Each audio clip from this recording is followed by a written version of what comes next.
This ruling will allow our common sense gun law to remain in place while we appeal this district court's dangerous ruling. Californians overwhelmingly support efforts to ensure that places like hospitals, libraries, and children's playgrounds remain safe and free from guns. Rob Bonta on the Ninth Circuit's decision to administratively stay the May versus Bonta case. Let's go ahead and talk about it.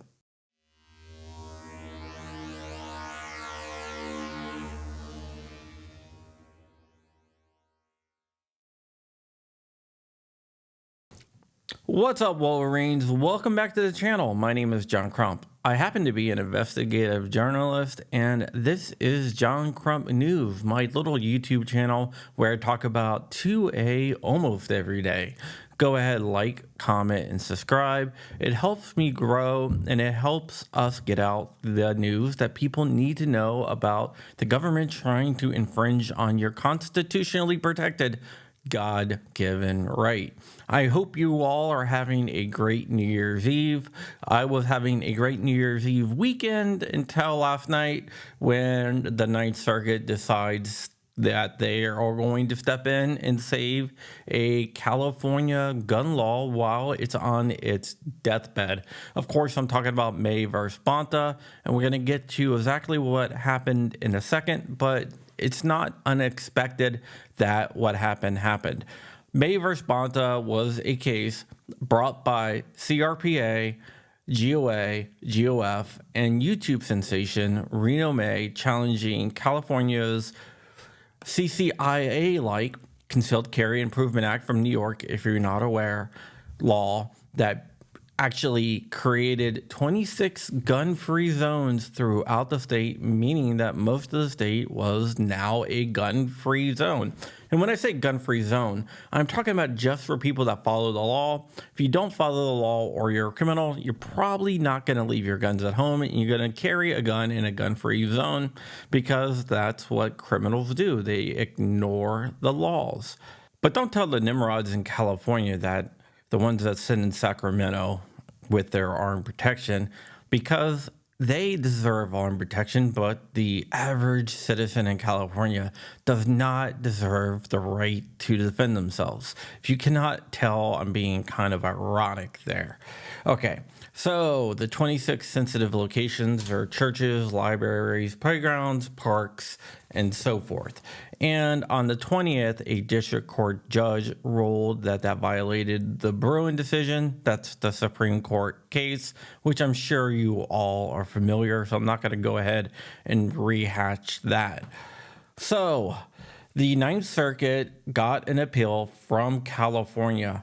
Now, late Saturday night on the 30th, 2 days before the law goes into effect, a 3-judge panel from the Ninth Circuit, which includes 1 Bush appointee, 1 Obama appointee, and 1 Clinton appointee, decided to administratively stay the injunction against the law from going into effect.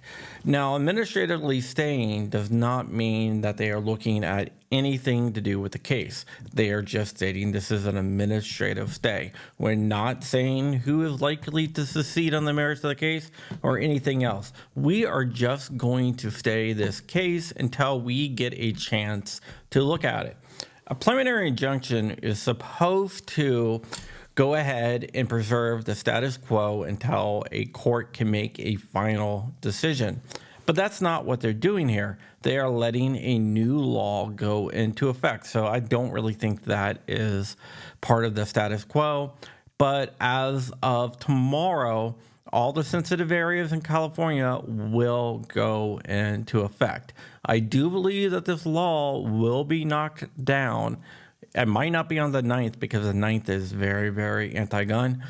But I believe that the Supreme Court is going to have to step in and take one of these cases. I believe the case that they're going to try to take is probably going to be Antioch out of New York.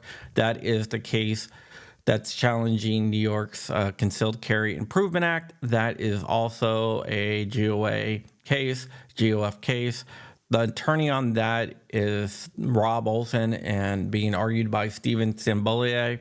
two really great attorneys who happen to have represented me in the past for a few different things, so they know what they are doing. I think that case is going to go to the Supreme Court before this one gets up there. What the Ninth Circuit is probably going to do is try to slow roll this case as long as they can. The Ninth Circuit knows this law is 100% constitutional. I'm pretty sure Gavin Newsom and Bonta both know that this law is unconstitutional. What they are trying to do is try to buy time and hope that a few people in the Supreme Court die off and they can replace them. That is their only hope. I don't think it's going to work for them, but that is why they are stalling. This is 100% unconstitutional. The Bruin decision did say that there could be sensitive areas, but they had to be used very sparingly. A couple examples that it gave was government buildings and schools. The Bruin decision said that you cannot make a place a sensitive area just because people gather there. And we've seen New York do that with the CCIA, with Times Square, and we see California do that with SB2 because one of the places that they say is a sensitive area is events. And the reason why they say events are sensitive is because there are a lot of people there, which goes directly against what Judge Thomas said in his decision in Bruin. He is the guy that wrote the opinion, and the other justices, well, most of them, join him in stating that he was right in his decision that he wrote. Now, do I think this is going to get up to the Supreme Court? It might, but I believe that the Antioch case that is out in New York, which is argued by Stephen Stimblier and also helped out by Rob Olson. Both are also GOA attorneys and both are incredibly sharp. I think that case is going to get to SCOTUS, and I do think that SCOTUS is probably going to take that case after the Second Circuit does whatever they do with it. It's going to be interesting. I know the Second Circuit already made a decision on that, and I don't think that they are going to go to a 3-judge panel. I think they're going to go directly to SCOTUS. That's just my guess on that one. Don't have any inside information. It's just what I would do, but I'm not a lawyer, so hey, who knows? Okay, guys. So that is what's going on in California. As of tomorrow, California's unconstitutional sensitive area law goes into effect. Whether you follow it or not, that is your decision. But I do believe it is unconstitutional, and we don't have any obligation to follow an unconstitutional law. Although I wouldn't want to be the test case, so I'm not going to tell you what to do. But what I will say is that if you're in California, I do feel for you because this law is a bunch of BS. All right, guys, I hope you have a wonderful New Year's Eve. Happy New Year's Day.